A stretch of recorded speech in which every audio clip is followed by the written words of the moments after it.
Vicente Fernández, fue amado por sus canciones, por su rancho y por esa presencia más grande que la vida misma. Para muchos, parecía un hombre sin rencores, hecho solo de música y tradición. Pero hacia el final de su vida, sorprendió a todos con una confesión. Había 5 cantantes a los que simplemente no podía perdonar. No lo dijo con rabia, sino con el peso de heridas viejas que jamás cerraron. ¿Quiénes eran esos cantantes? ¿Y qué momentos del pasado dejaron cicatrices tan hondas que ni siquiera el charro de Huentitán pudo dejar atrás? Luis Miguel. ¿Ego o negocios? No sabía cantar rancheras. Esas palabras, atribuidas a Vicente Fernández, encendieron la chispa de una rivalidad que mezcló respeto, ego y dinero. Según Polo Martínez, ex-manager de Luis Miguel, fue esa opinión tajante de El Charro de Huentitán la que convenció a El Sol de México de abandonar la esperada gira conjunta con Alejandro Fernández. Para Luis Miguel, ser descartado como un forastero del género ranchero fue más que una crítica, fue una herida a su orgullo. En 2004, cuando Luis Miguel lanzó México en la piel, su primer disco de rancheras, todas las miradas se dirigieron a Vicente Fernández para escuchar su veredicto. Al principio, las palabras de Chente parecieron cálidas. «Qué bueno que cantes ranchero. Bienvenido. Necesitamos más cantantes». Pero bajo la bendición había un aguijón. También criticó el vestuario de Luis Miguel, bromeando con que él mismo debió haberlo asesorado. «Si me hubieras hablado, te habría vestido como un príncipe». El look elegante pero poco tradicional de Luis Miguel, incluido un sombrero de paja, provocó burlas. Los comentarios de Vicente, aunque en parte de apoyo, reforzaron la percepción de que Luis Miguel estaba jugando con una tradición que no encarnaba del todo. En 2015, Alejandro Fernández y Luis Miguel planearon la gira Pasión Tour, una ambiciosa serie de conciertos que unía al mariachi con el bolero. Alejandro adelantó a Luis Miguel $5 millones como parte del trato. Pero poco después, la gira se derrumbó. Oficialmente la culpa recayó en la mala gestión financiera y disputas contractuales. Alejandro incluso demandó, y Luis Miguel terminó saldando deudas con las ganancias de su gira de 2018. Sin embargo, Polo Martínez ofreció otra versión. Luis Miguel se sintió humillado por el desdén de Vicente hacia su talento ranchero. Según él, cuando le recordaron las palabras de Chente, Luis Miguel respondió con ironía. «Luis Miguel te va a enseñar cómo se venden rancheras». Las consecuencias de la gira cancelada fueron más allá de Luis Miguel. Alejandro cargó con las pérdidas económicas y con el golpe a su reputación, y Vicente lo reprendió con dureza. «Te lo dije». Para Chente, confiar en Luis Miguel fue un error que ya había anticipado. Le advirtió a su hijo que no hiciera negocios con un artista cuya inestabilidad era bien conocida. Cuando Alejandro lo ignoró, Vicente sintió que las pérdidas eran evitables. A pesar de la fricción, Vicente nunca negó el talento de Luis Miguel. Reconoció tenerle cariño y lamentó que no lo hubieran consultado desde el inicio en su incursión ranchera. Lo que no pudo perdonar fue la sensación de que Luis Miguel veía al mariachi como un estilo, no como una vida. Para Vicente la ranchera no era solo música, era dolor, orgullo y sangre. Juan Gabriel, el infame almuerzo en el rancho. «No miento. Sí, no me cae bien, pero yo tampoco soy de su agrado. Estamos a mano». Con esas palabras a la periodista Patti Chapoy, Vicente Fernández confirmó un rumor que circuló por décadas. Él y Juan Gabriel, dos de los íconos musicales más grandes de México, nunca se llevaron bien. Los fans habían especulado durante años sobre la tensión entre el Charro de Huentitán y el Divo de Juárez. Y ahí estaba la prueba, directo de la boca de Vicente. El conflicto entre las dos estrellas se cristalizó durante un encuentro en el rancho de Vicente, pensado para explorar un posible disco en conjunto. Sabiendo que Juan Gabriel era vegetariano, la esposa de Vicente, Cuquita, invitó a un chef japonés para preparar un menú especial. pero durante el almuerzo, ella le preguntó con inocencia, «Ser vegetariano es una cosa, ¿pero crees en Dios?» La respuesta tajante de Juan Gabriel, «Yo solo creo en mí», ofendió a la profundamente tradicional familia Fernández. Cuquita se levantó de la mesa y no regresó, mientras que Vicente vio la frase como arrogante y una falta de respeto. Lo que debía ser una visita cordial terminó en silencio y resentimiento. La tensión se desbordó hacia la prensa. Cuando le preguntaron a Juan Gabriel por el incidente en televisión, él lo despachó con un desdén. «Ah, ese señor». Para Vicente, aquello fue una ofensa insoportable. «¿Cómo que ese señor? Yo soy el señor Vicente Fernández para ti», respondió después, llevando la enemistad al terreno público. Más allá del choque personal, sus diferencias eran profundas. Vicente representaba la tradición, la masculinidad y la ranchera como un vehículo de dolor y dignidad. Juan Gabriel, extravagante y teatral, convertía la vulnerabilidad en espectáculo. La biógrafa Olga Warnat sostuvo que la incomodidad de Vicente con Juan Gabriel no era solo artística, sino también cultural, marcada por la homofobia y el machismo de su generación. Esa brecha quedó aún más clara cuando Vicente rechazó un trasplante de hígado, diciendo que no quería el órgano de un homosexual o de un drogadicto.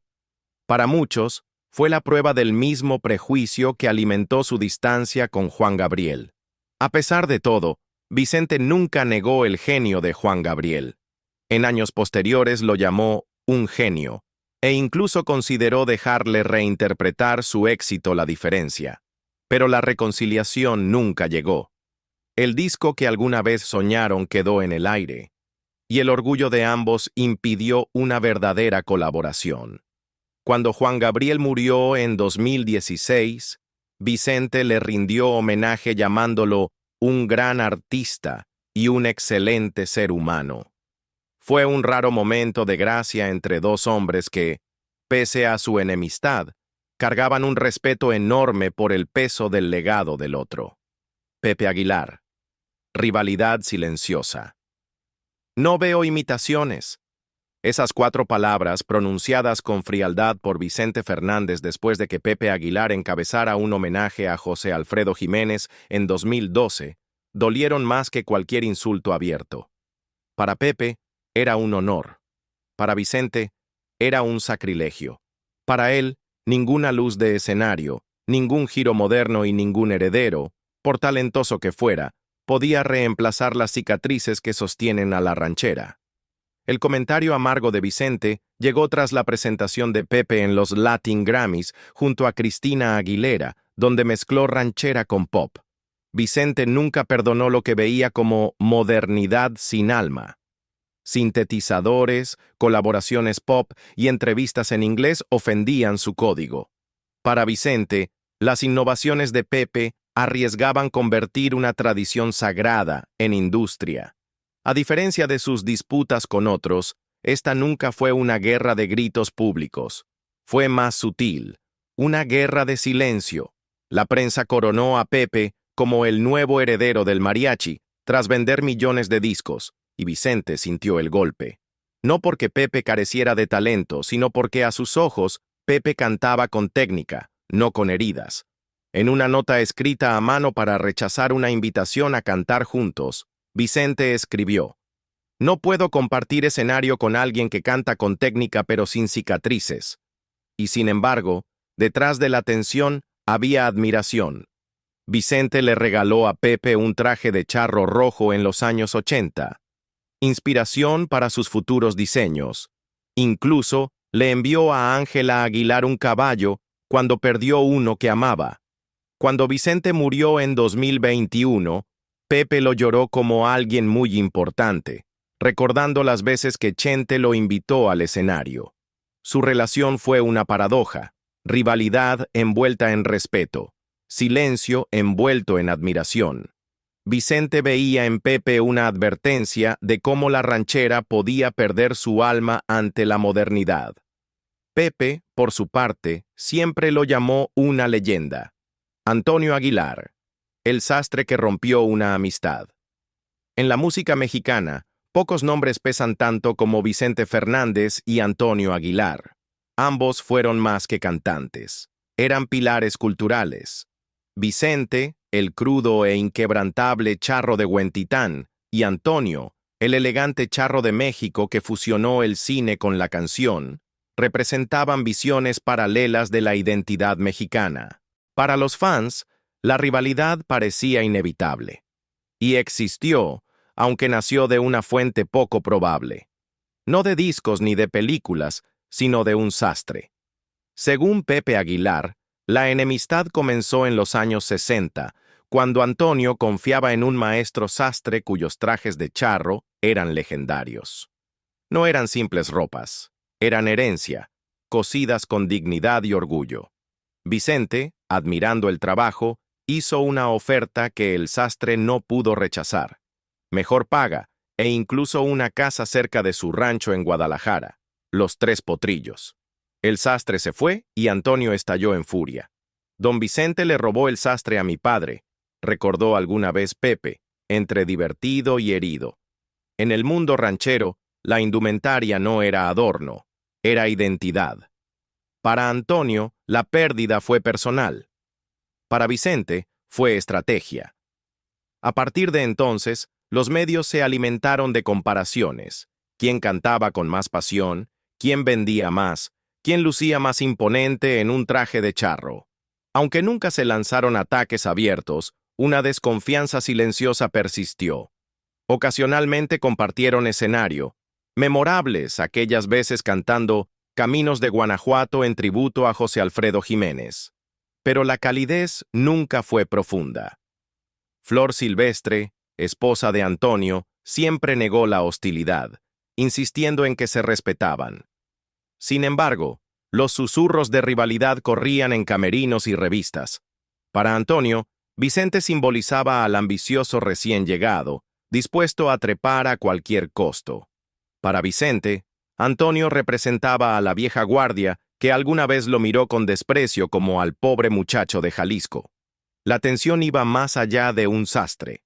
Su arte reflejaba dos Méxicos distintos. Los conciertos de Antonio eran espectáculos, caballos, escaramuzas, dramatismo cinematográfico. Encarnaba la elegancia y el orgullo nacional. Vicente, en contraste, era visceral, sin adornos, un hombre del pueblo. Su voz quebrada cargaba cicatrices, sus interpretaciones despojadas de artificio. Cada uno juzgaba al otro. Antonio podía ver a Vicente como tosco. Vicente consideraba la teatralidad de Antonio como una dilución del alma ranchera. Ninguno estaba del todo equivocado, simplemente vivían interpretaciones distintas de la misma tradición. La rivalidad se extendió a sus familias. Alejandro Fernández y Pepe Aguilar, pese a la amistad, han sido vistos como herederos de imperios en competencia. Pepe lo admitió años después. Sí, hubo tensión entre mi padre y don Vicente, y empezó con algo tan pequeño como un sastre, pero a veces las cosas pequeñas se vuelven grandes símbolos. A esa tensión se sumaban rumores, nunca probados, de que Vicente usaba su influencia para bloquear a competidores, incluso proyectos de los Aguilar. Muchos artistas lo acusaban de controlar la radio y la televisión para asegurar su dominio. Verdadero o no, esas historias reforzaban la idea de dos dinastías en órbita constante. Pese a todo, la rivalidad nunca degeneró en guerra abierta. En público, ambos fueron corteses, evitando insultos. Cuando Antonio murió en 2007, Vicente lo elogió, y cuando Vicente falleció en 2021, la familia Aguilar le rindió un sentido tributo. Su relación fue complicada, marcada por orgullo, ego, competencia, pero también por reconocimiento mutuo. Al final, su rivalidad se cosió en el propio tejido de la música ranchera, recordándole a México que incluso los gigantes guardan rencores, y que incluso los rivales comparten respeto. Cristian Castro, admiración manchada por la duda. Las rancheras no son para jugar al charro, son para llorarlas. Cuando Vicente Fernández dijo esas palabras tras escuchar El Indomable de Cristian Castro a finales de los 90, No mencionó nombres, pero todos sabían a quién se refería. Joven, rubio y recién salido del estrellato pop, Cristian había osado pisar el territorio sagrado de Vicente, las rancheras. Para el charro de Huentitán, Cristian parecía más un modelo de pasarela en traje de mariachi que un hombre marcado por las heridas y la dureza del género. En privado, suavizaba apenas un poco. Canta hermoso, sí, pero no le creo ni una lágrima. La dureza de esos comentarios sorprendía, sobre todo porque Cristian conocía a Vicente desde niño. Cuando Verónica Castro se presentaba en el escenario, a menudo era Vicente quien cuidaba a su pequeño en los camerinos. El propio Cristian recordaba en una entrevista: «Recuerdo a don Vicente jugando conmigo en el camerino mientras mi mamá cantaba. Me enseñaba sus gallos, siempre me mostraba los animales que tanto quería». Ese lazo, forjado en la inocencia, hizo que la frialdad posterior doliera aún más. Cristian admiraba profundamente a Vicente, a menudo lo imitaba en conciertos y lo llamaba una especie de figura paterna. Pero para Vicente, la imitación no bastaba. Creía que la ranchera exigía cicatrices, traiciones, corazones rotos y el olor de las noches empapadas en tequila. La voz pulida y la imagen impecable de Cristian lo habían convertido en estrella del pop latino, pero cuando trasladó ese estilo a las rancheras, Vicente solo vio artificio. Para Chente, el experimento ranchero de Cristian era como pintar de colores brillantes un mural antiguo, atractivo, quizá, pero carente de la profundidad de las grietas. A pesar de sus dudas, Vicente nunca escaló la tensión a una guerra abierta. Jamás insultó a Cristian por nombre frente a las cámaras, aunque sus indirectas eran inconfundibles. Cristian, en cambio, siempre habló con admiración. Incluso cuando circulaban las palabras de Vicente, eligió el respeto. Lo alabó como un gigante, expresó gratitud por su influencia y nunca respondió con enojo. En 2021, cuando Vicente sufrió el accidente que lo dejó hospitalizado, Cristian fue uno de los primeros en enviar un mensaje público. «Esta es solo otra piedra en el camino que vas a superar. Un abrazo a la familia Fernández. Luz y fuerza para el rey». Incluso compartió una foto antigua junto a él.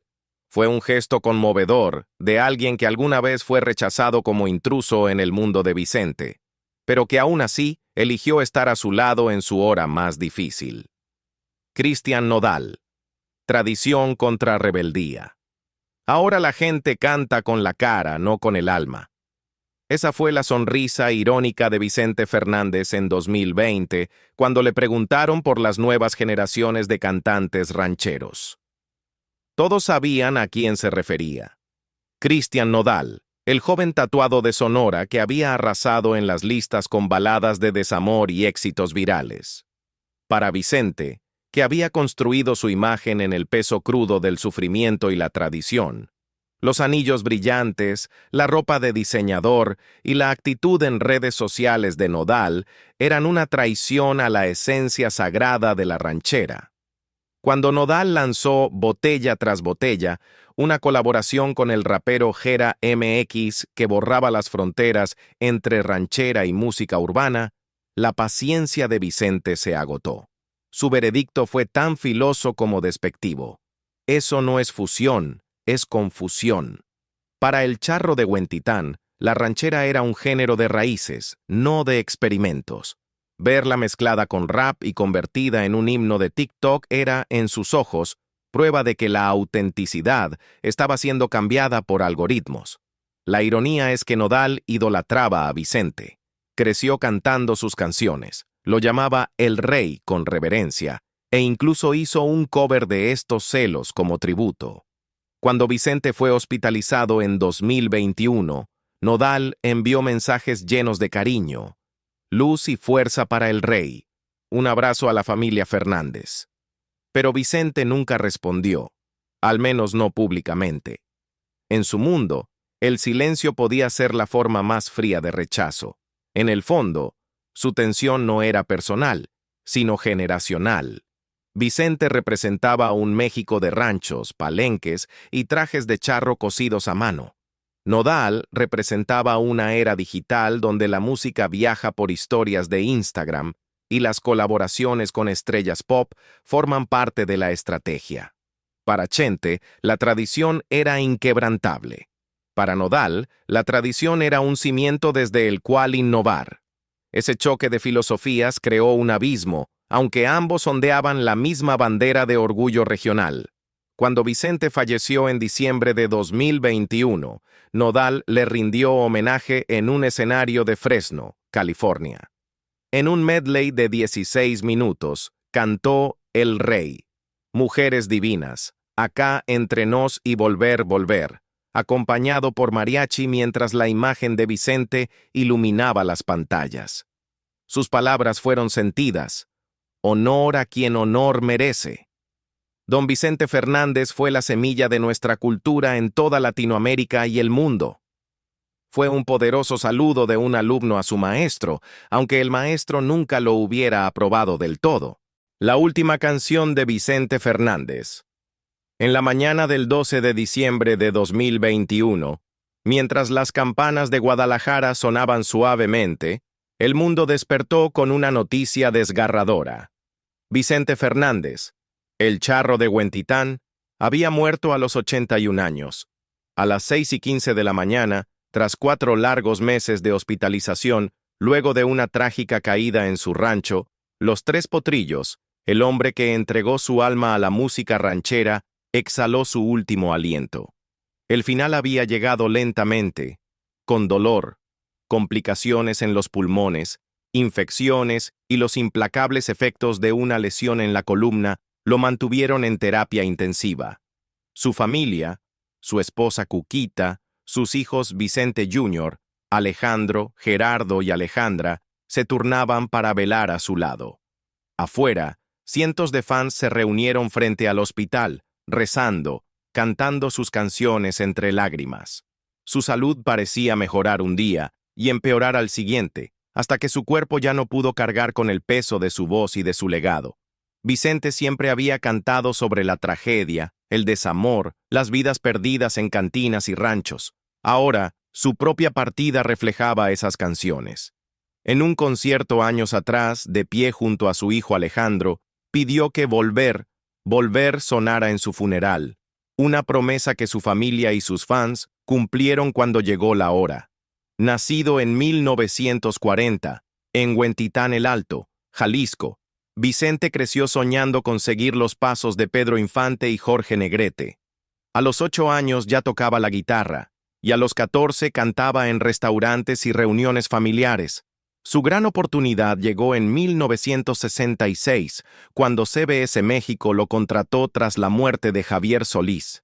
Canciones como Tu Camino y el Mío y Perdóname lo presentaron al mundo, pero pronto Volver, Volver, Por tu maldito amor y Acá entre nos lo hicieron inmortal. Durante más de 5 décadas grabó más de 100 discos, vendió más de 76 millones de copias y protagonizó más de 30 películas. Fue galardonado con Grammys, Latin Grammys, premios Billboard e incluso una estrella en el Paseo de la Fama de Hollywood. Pero más allá de los reconocimientos, su verdadero triunfo fue convertirse en la voz del pueblo mexicano, la banda sonora de bodas, funerales, noches de cantina y cada desamor en medio. Su matrimonio con Cuquita fue otro pilar de su historia. Juntos formaron una dinastía, con Alejandro Fernández, el Potrillo, continuando el legado familiar. Incluso en sus últimos años, cuando la enfermedad lo debilitaba, Vicente jamás soltó la música. Mi único vicio es cantar, declaró a la prensa en 2020, revelando que aún tenía cientos de canciones inéditas. El anuncio de su muerte en su cuenta oficial de Instagram decía: fue un honor y un gran orgullo compartir una carrera llena de música y entregarlo todo por su público. Gracias por seguir aplaudiendo, gracias por seguir cantando. Y cantar fue lo que hicieron. Ese día, en todo México y América Latina, las radios sonaron con su voz, los mariachis llenaron las plazas y millones susurraron: gracias, Chente. El Sinatra de las rancheras se había ido. Pero sus canciones, esos himnos dolientes y grandiosos al amor y a la pérdida, jamás dejarán de resonar. Hasta su último aliento, Vicente Fernández siguió siendo más grande que la vida, amado por millones, temido por rivales, imposible de ignorar. Nombró a los 5 cantantes a los que nunca pudo perdonar. Pero, ¿estamos seguros de que la lista termina ahí? En las cantinas humeantes, en los susurros de la industria, otros nombres todavía flotan. ¿Crees que dejó a alguien fuera? ¿O acaso Chente ya dijo más que suficiente? Déjanos tu opinión en los comentarios. No olvides darle like a este video, compartirlo con tus amigos y suscribirte para más historias nunca contadas de las leyendas de la música.